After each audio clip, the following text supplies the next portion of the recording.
Assalamualaikum warahmatullahi wabarakatuh. Perkenalkan, nama saya Najwa Putri Lizani, kelas 11 IPS 1.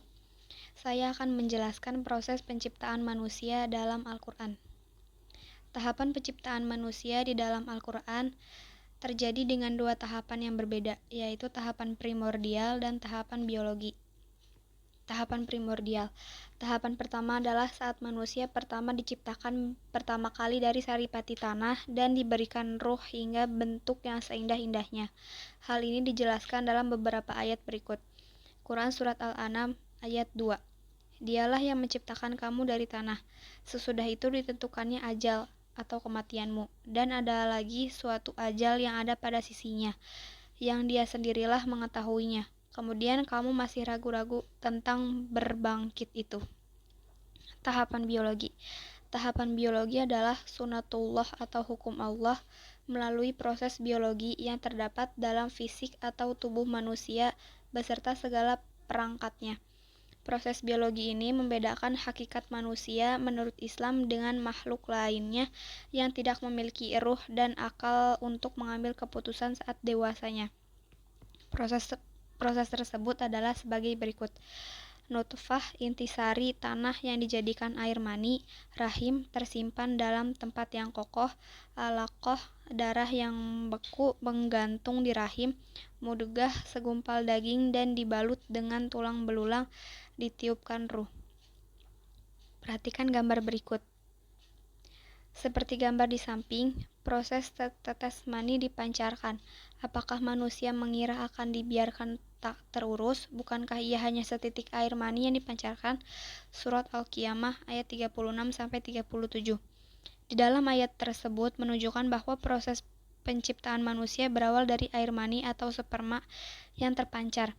Namun hanya setitik yang menjadi manusia, sehingga Allah memberikan nikmat hidup melalui proses tersebut. Sebelum adanya proses pembuahan dalam rahim wanita, ada kurang lebih 250 juta sperma terpancar dari laki-laki pada satu waktu. Dari 250 juta sperma yang terpancar, hanya ada satu yang bisa bertemu dengan sel telur wanita atau ibu melalui saluran reproduksi wanita. Setelah melalui proses selama 40 hari, maka terjadilah gumpalan darah yang ada di dalam rahim ibu. Proses ini berawal dari sperma yang bertemu dengan sel telur menjadi sel tunggal yang dikenal sebagai zigot. Setelah munculnya zigot, ia akan berkembang biak dengan membelah diri menjadi gumpalan daging.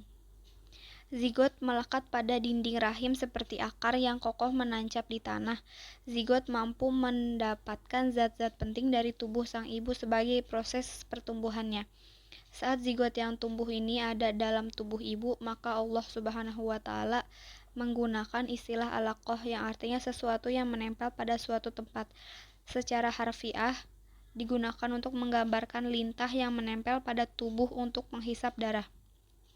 Pembungkusan tulang oleh otot, kemudian air mani itu kami jadikan segumpal darah, lalu segumpal darah itu kami jadikan segumpal daging, dan segumpal daging itu kami jadikan tulang belulang, lalu tulang belulang itu kami bungkus dengan daging, kemudian kami jadikan dia makhluk yang berbentuk lain. Maka Maha Suci Allah, pencipta yang paling baik.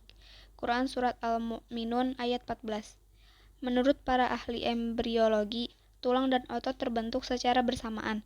Penelitian berbagai ilmuwan menunjukkan bahwa perkembangan dalam rahim ibu sama persis sebagaimana yang disampaikan di dalam Al-Quran. Pada awalnya, jaringan tulang rawan embrio mulai mengeras. Setelahnya, sel-sel otot yang terpilih di jaringan sekitar tulang bergabung membungkus tulang ini. Hikmah dari proses penciptaan manusia. Sesungguhnya dalam penciptaan langit dan bumi dan silih bergantinya malam dan siang terdapat tanda-tanda bagi orang-orang yang berakal, yaitu orang-orang yang mengingat Allah sambil berdiri atau duduk dalam keadaan berbaring dan mereka memikirkan tentang penciptaan langit dan bumi. Seraya berkata, "Ya Tuhan kami, tiadalah Engkau menciptakan ini dengan sia-sia, Maha Suci Engkau. Maka peliharalah kami dari siksaan neraka." Quran Surat Al-Imran ayat 190-191. Dari ayat di atas dapat kita pahami bahwa di balik penciptaan langit dan bumi beserta segala isinya, terdapat tanda-tanda yang bisa menjadi ilmu pengetahuan jika dipahami oleh orang-orang yang menggunakan akal. Untuk itu, hikmah dari kita memahami penciptaan Allah, terutama terhadap penciptaan manusia, sangat banyak sekali.